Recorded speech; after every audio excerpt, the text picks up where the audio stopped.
Hi everyone, welcome back. Just a quick introduction. I'm going to be working with my gorgeous peacock feathers again. Last week we used those peacock feathers to create mask prints. So if you haven't seen that video, hopefully there should be a link up there.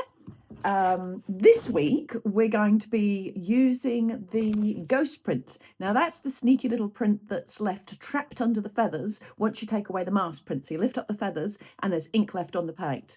And these are the prints that usually get non-gel printers excited because they look at them and they go, oh, how on earth did you do that?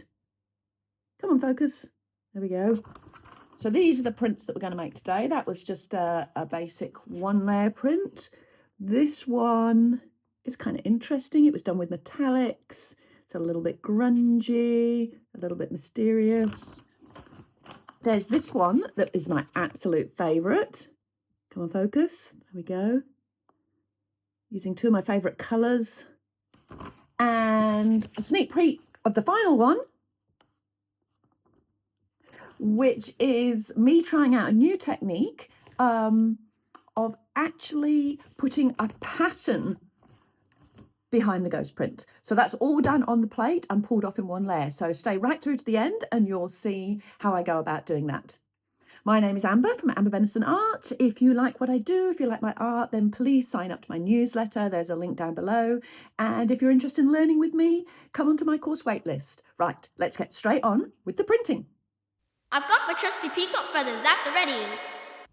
I'm going to start off, I think, with some alizarin crimson.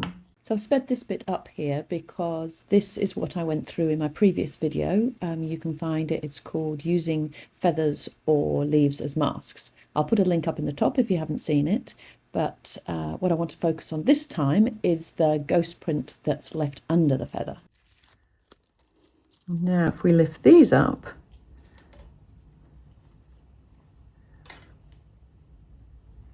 we'll find we've got a beautiful feather imprint left behind. So before I go on to the next bit, I'm going to make sure this is fully dry using the hairdryer on cool setting. This is quite a light colour. I think I might go in with the silver. Let's go with phthalo blue, but just a little bit because I want to keep this nice and light. A little bit there. This time I'm rolling my paint out with my little 2-inch roller so I can get a bit of colour variation on the background.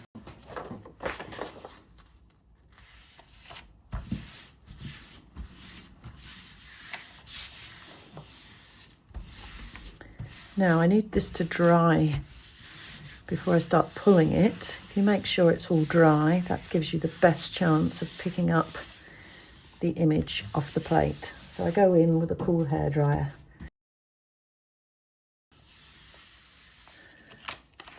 And flip it over. And I'm going to take the gel plate off the print. Not the print off the gel plate. This gives you the best chance of it all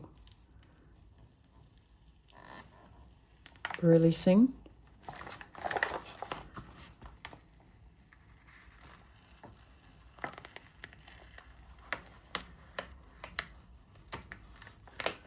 There we go.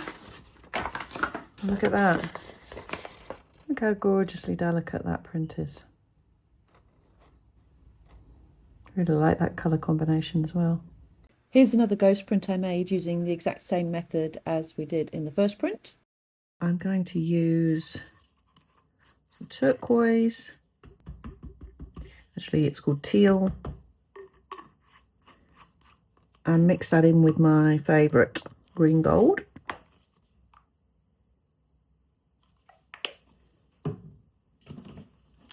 This time I'm blending the paints around with my 4-inch roller, again trying to maintain a bit of variety to the background colour. I don't want to fully blend them. Oh, I just love that teal and green gold combination together. I love it.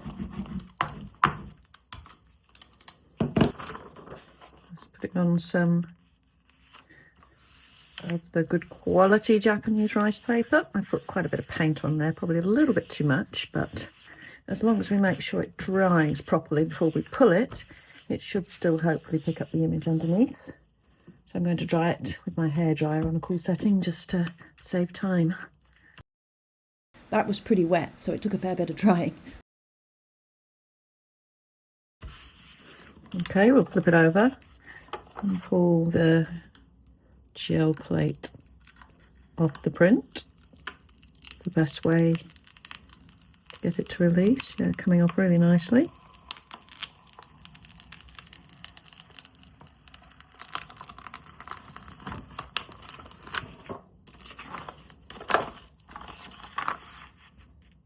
That's a fun and jazzy print. I like that. This time I'm starting off with a ghost image that didn't pull entirely off the plate when I made a previous print. Right, so I'm going to leave that image on there. It's just going to come through. It's all in keeping with what I'm doing, so I don't need to worry about cleaning the plate. And I'm going to use a contrasting colour. Let's try this iridescent copper.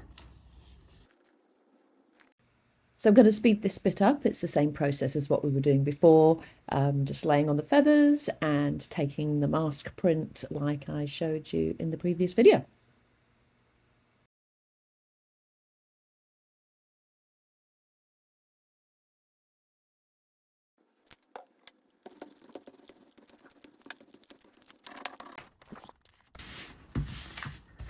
Pick that up on the rice paper. Make sure it's really dry before we start to pull it off, and then hopefully we'll get all that bronze image.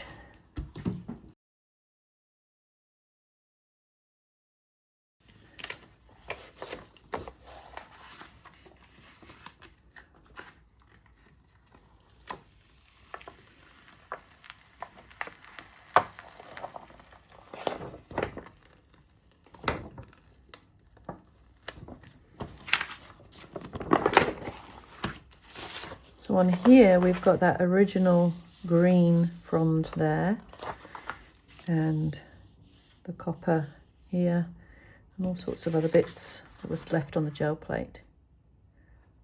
So it's a little bit grungy, but it'll make a really nice collage paper. Before I go on to the last video, which is going to be putting in the pattern background, I just wanted to give you a sneak peek of what's on my next video. What I did was I took this idea a little bit further, and whilst the ghost print was on the plate, I did some reverse painting and came up with results like this.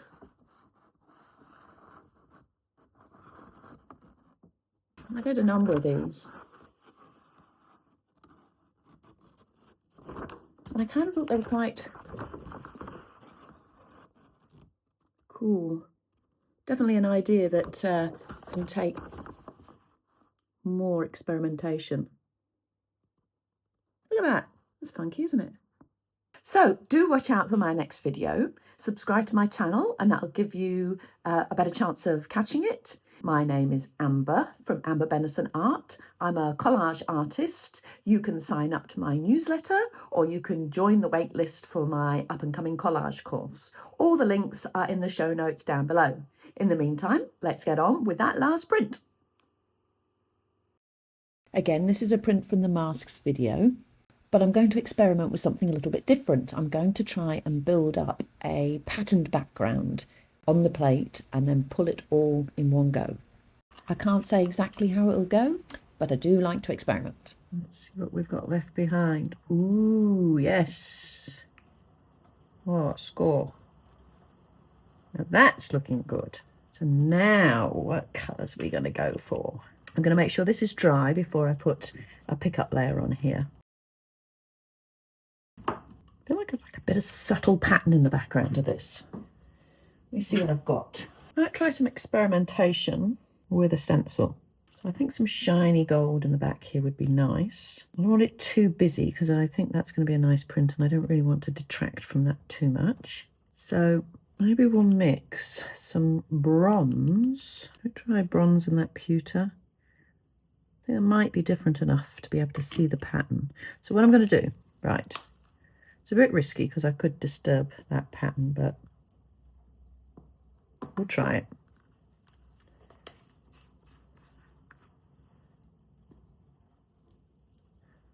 Oh, that's quite a lot.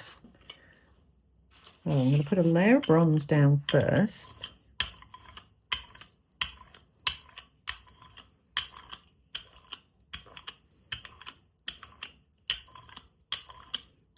Nice even coat.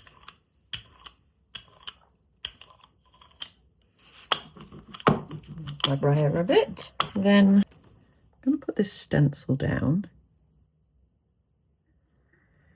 And I'm carefully going to try and pick up some of the paint in between the stencil, but I don't want to pick up too much because I don't want to disturb the print underneath. So I'm more pushing the stencil into the paint as opposed to trying to pick up the paint in between the stencil.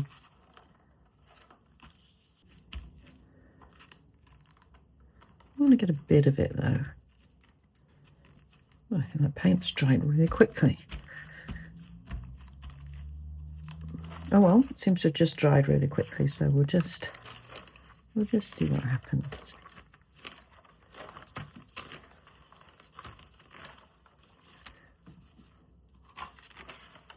Well, amazed how quickly that's dried.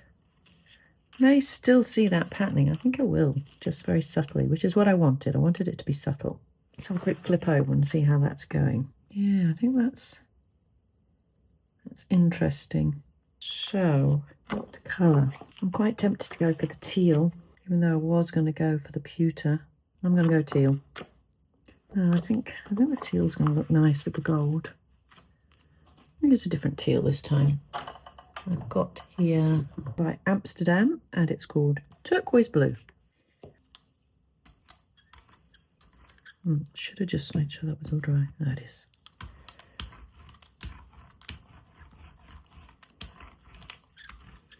This is a brighter blue than the golden teal. It's a bit more intense. Off my brayer. Sheet of the Japanese rice paper. Press it in really well. To have good contact, because that last layer of paint that I've put on acts like a glue to pick up the image from the plate and glue it in effect to the paper. So I want this to be totally dry before I pull it, and that will give me the best chance of getting the image.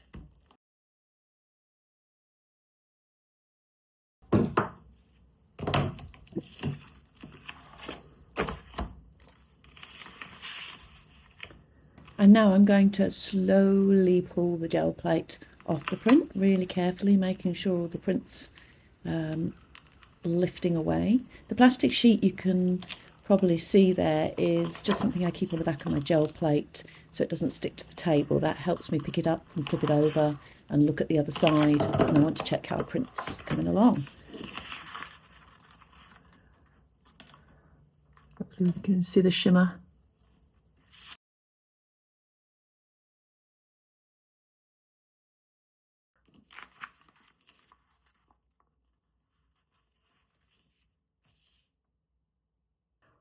Well, that's it for now. Thanks so much for watching. I do hope you found it useful, and join me again for my next tutorial. Any comments or questions, put them down below, and I'll see you again soon. Bye.